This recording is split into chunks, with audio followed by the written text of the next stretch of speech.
at last a pundit not scared to actually not have this deference to Donald Trump into believing that somehow this is guys mystically going to show America why they should vote for him. I mean, I've been saying even while Trump was up in the polls because of things out of, the control of many of us, specifically the people not having the faith that Biden would last another 4 administration, not that his policies weren't good, but they were concerned about age. That was the issue holding back the Democratic Party then. But there was always, I could read under the hood, there was always that push, that want for the Democratic policies. It's just that they didn't feel they would have somebody who would last to do it. Well, here comes Kamala, and Kamala is exactly what many are thinking can actually pull it through. And every time the journalists have been talking about it and seen with their own eyes as the changes are made, as the polls swing faster than ever before towards Democrats, they have simply been scared to say the truth. And that is, America, the majority of America looks at the Trump regime not only dangerous, not only ineffective, but as a joke. And the numbers are going to continue to prove that more and more every day. So to this particular journalist, I want you to listen to this short dialogue here, and then we'll take it on the other side. It's been interesting, Susan, has it not, since the change of candidate here over the last 3.5 weeks, to watch President Trump, former President Trump, find the message, find the critique of Kamala Harris. They've hit her on immigration because President Biden put her in charge of immigration. Those numbers are getting better. He's talking about crime. Those numbers, as Steve Ratner showed us, are getting better. Talking about inflation. Those numbers are getting better. So he sort of veers off into these strange attacks that don't seem to be landing. Expect with maybe with a sliver of his base that she's dumb, that her name is strange, that her laugh is odd and somehow career threatening, as he put it yesterday. He can't seem to settle on his critique of Vice President Harris.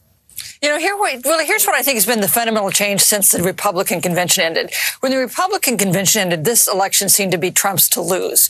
That Biden would have trouble winning. It's still possible Trump would lose it. I think that it is now Kamala Harris's race to lose. It's not that she's guaranteed to win, but the momentum is on her side. If she has a good convention, a good debate, it's hard to see how Trump regains the stature, the momentum that he had coming out of his convention.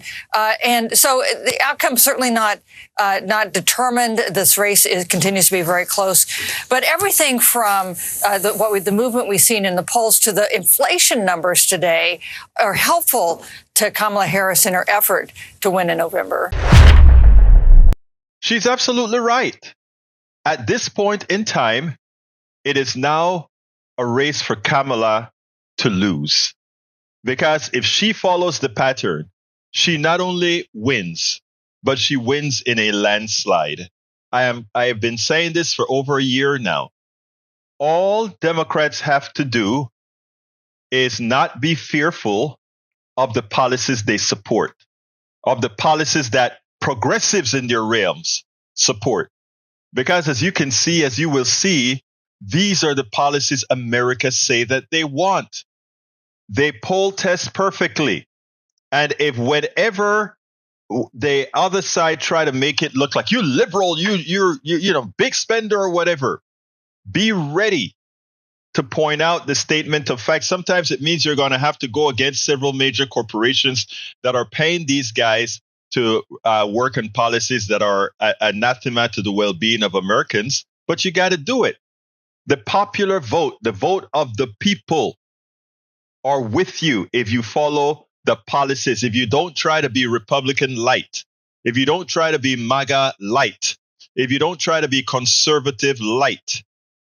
If you go out there and tell Americans you are willing to give them the policies that they say they want, and when the other side tries to make those policies look like you are some crazy-eyed liberal, ask them to explain why they don't want to give the things Americans say that they want, and keep them on the defensive, not you. You keep them on the defensive. If Kamala Harris is fearless in doing that, the landslide will be on. We spend a lot of time deconstructing the news, trying to parse it into a form that everybody can understand. We try to find those little nitpicks where it flies above the fray, etc. If you really like these videos that we do, I want to ask a big favor. Please go ahead. Number one, subscribe to our channel. And number two, please join if you can. Thank you so kindly for watching. Keep watching. Please remember to share. We must populate the entire internet with our progressive message, a message that we know is what most Americans say that they want. So help us, please join.